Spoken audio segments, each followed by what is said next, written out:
বিদেশি ফল আঙুর এখন আর শুধু আমদানির উপর নির্ভরশীল নয়। আধুনিক প্রযুক্তি আর নিবিড় পরিচর্যায় নাটোরে বাণিজ্যিকভাবে উৎপাদন হচ্ছে সুমিষ্ট আঙ্গুর।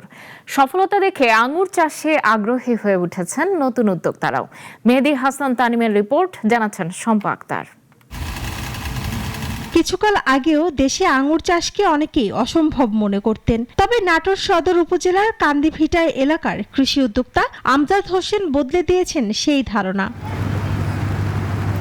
দীর্ঘদিন ধরে বিভিন্ন দেশ থেকে সংগ্রহ করেছেন নানা জাতের আঙুরের চারা। ৩৫টি জাত নিয়ে গবেষণা ও পরীক্ষার পর ফলন, স্বাদ ও বাজার চাহিদা বিবেচনায় বেছে নিয়েছেন ৫টি জাত। কিছু কমন জাতে এমন পরিমাণে ফল আসে যেটা দেখে আমি অবাক হয়ে যাই এবং নতুন করে বাণিজ্যিক বাগান করার জন্য উদ্বুদ্ধ হই। প্রায় ১ লক্ষ টাকা ব্যয়ে গড়ে তোলেন পলিনেট হাউস। এখান থেকে তার আশা একটি মৌসুমেই ৩ লাখ টাকার বেশি আয় করা সম্ভব হবে। এই বছরে আরও ব্যাপক হারে আমাদের ফল আইছে এবং এই ফলটা আমরা প্রায় বাজারে ৪০০-৪৫০ টাকা কেজি দরে বিক্রি করতেছি। রঙিন থোকা থোকা আঙুর দেখতে প্রতিদিনই ভিড় করছেন নানা শ্রেণী পেশার মানুষ। এখানে বেড়াইলাম, ছবি তুললাম, খেয়ে দেখলাম। এই বাগানটা অনেক সুন্দর, আমি এর আগেও আসছি। কেউ কেউ ইতিমধ্যে নিজের জমিতে এই বাগান করার পরিকল্পনাও করেছেন। বাণিজ্যিকভাবে করার জন্য একটা বেস্ট আইডিয়া বলতে পারেন।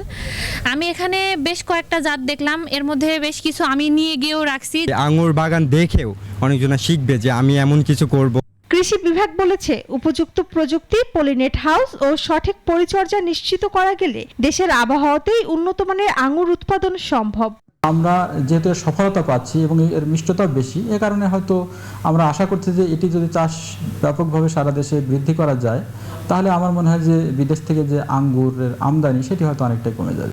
সুযোগ সুবিধা পেলে দেশের বিভিন্ন জেলায় বাণিজ্যিকভাবে সুমিষ্ট আঙুর চাষ আরও সম্প্রসারিত হতে পারে। শম্পা আক্তার, নাগরিক।